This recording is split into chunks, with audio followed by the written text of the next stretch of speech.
Who that say they're going to play Joe Burrow? Us, that's who. Cash games were up significantly, the lines last week. So we had to get our weight up. 160 for the cash game, 50-50 lineup. And we even cashed on tournaments just a little bit, going off of that Burrow to Chase stack instead of Higgins, who we used in cash games. It was a good week. We got a lot to build on. Let's get to work. Thursday, 49ers at Seahawks. Seahawks seemed destined to lose this one. It was a get-right spot for the 49ers D, and they took full advantage. Got a bit more from Kittle than I expected, and a bit less from DK Metcalf than I expected. 2 tutties off the board, oh so close. Geno Smith is not the answer. Not the answer. If Mason can't go for the 49ers next week, Isaac Guerrero, that's who I'd be looking out for next. He's got that extra burst that none of the rest of the 49er running backs have besides CMC. 49ers now have a week and a half to get ready and healthy for Kansas City. That should be a fun one. On to Sunday, we got London on the track. Jaguars at Bears in London. If you don't know, the Jaguars have played in London 12 times in the past 11 years, twice last year, beating the Atlanta Falcons and Buffalo Bills in back-to-back weeks.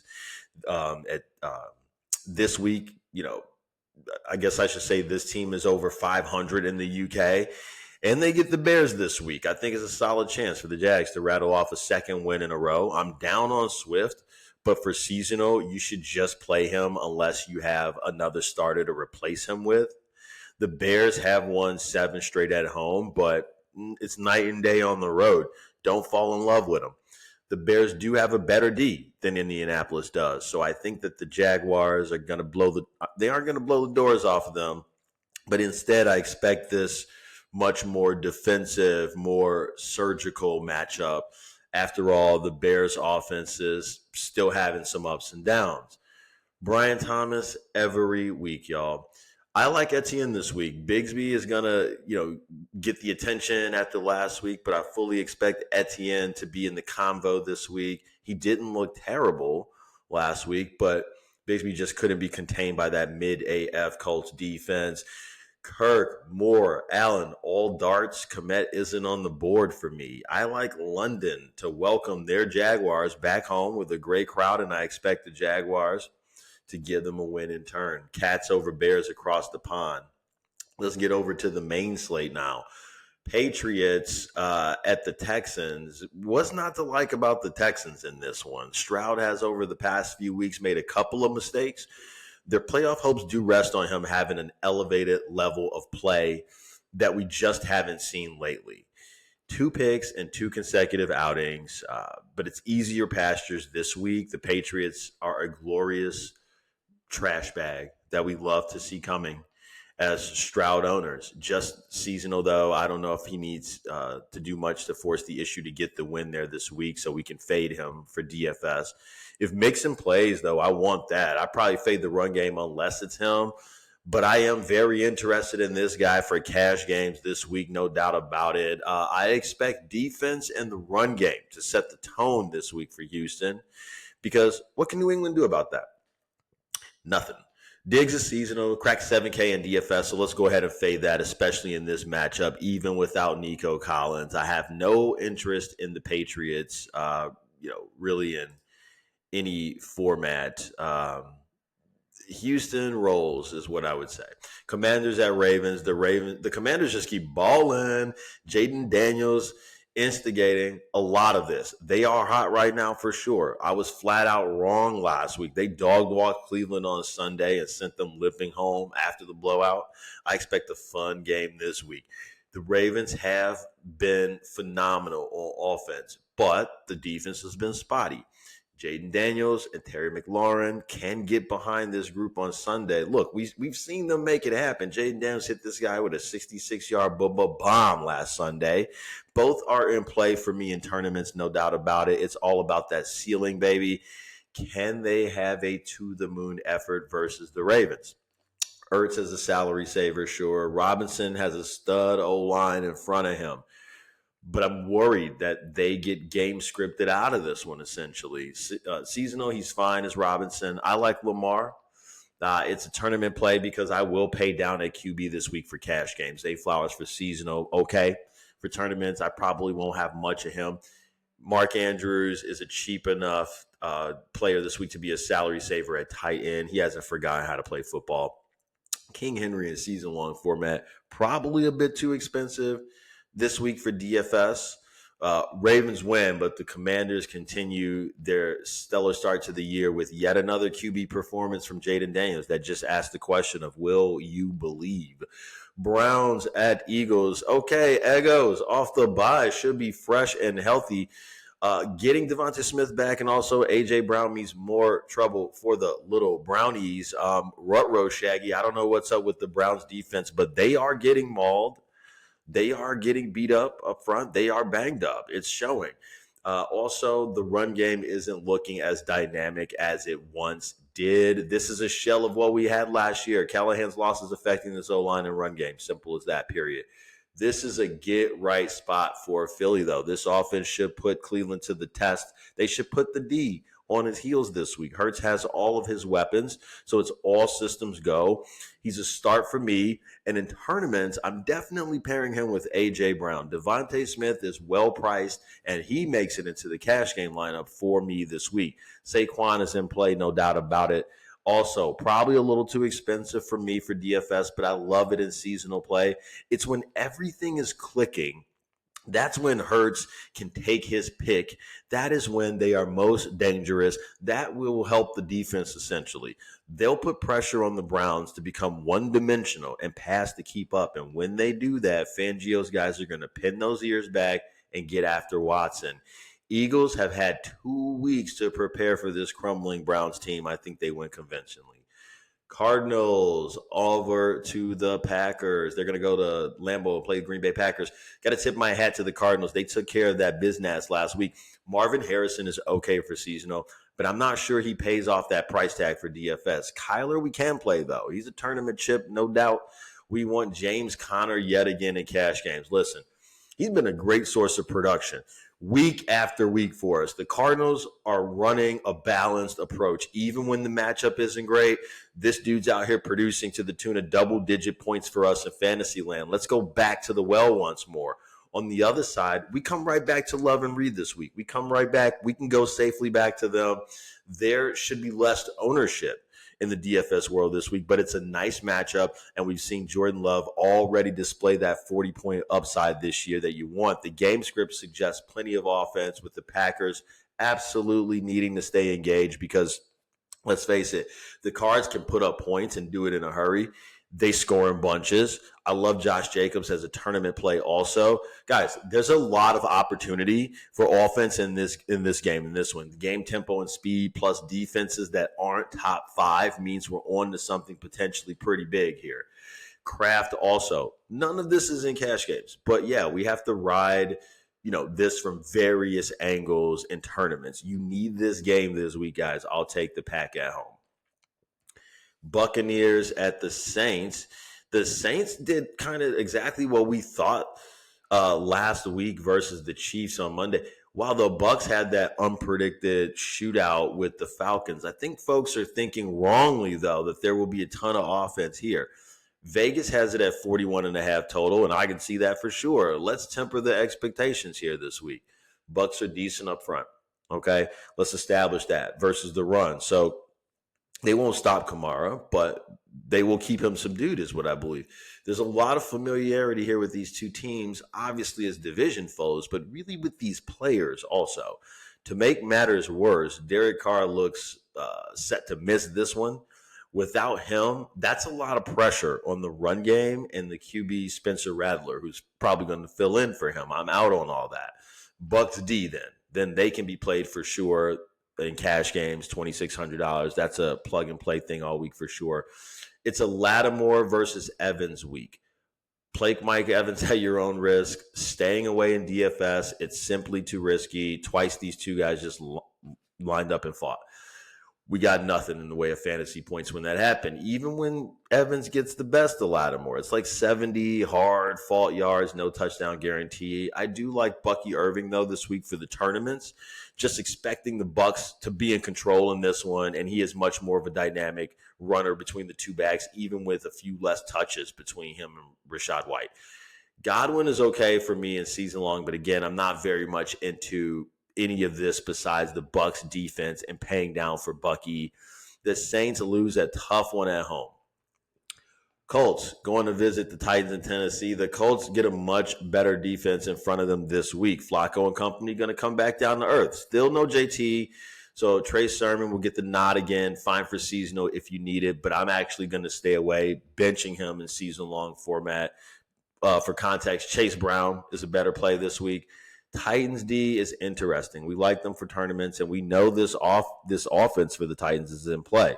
We saw the lowly Jaguars carve these Colts up last week. Calvin Ridley is in play for sure for tournaments, and DeAndre Hopkins at $5,100 is a cash game play for me this week. Makes a lot of sense. He's still getting targets, and this is a pass-friendly environment. Tony Pollard is also intriguing to me this week. As you guys can see, I want to attack the Colts in various different ways. Let's get off the groupthink. People saw Flacco ball out last week, but they have no context, and therefore will completely miss the fact that the Titans are built for this game this week. As it stands, I'm going to take Tennessee at home. Chargers at the Broncos. Newsflash, buddy, the Broncos don't have a good defense. Like everybody thinks they do. They have played some bad teams. That we know for sure. But fortunately for them, they play another bad team this week. So they are going to be in play for me once again. I know it's going to be popular. So I have to at least make this a tournament play. But I will do just that. Do I want any Bronco players on offense? No. The Chargers are just ingredients at this point. There's not actually anything cooking. Dobbins, okay, for season long if you need. But what else would you feel comfortable playing? McConkey? No thanks. Chargers defense, sure, I guess. Just doesn't feel like there's a whole bunch here. Sean Payton is going to continue to give Bo Nix a chance with the scheme and the play calling. I'm going to take them, the Broncos, at home. Next up, we got Steelers at the Raiders.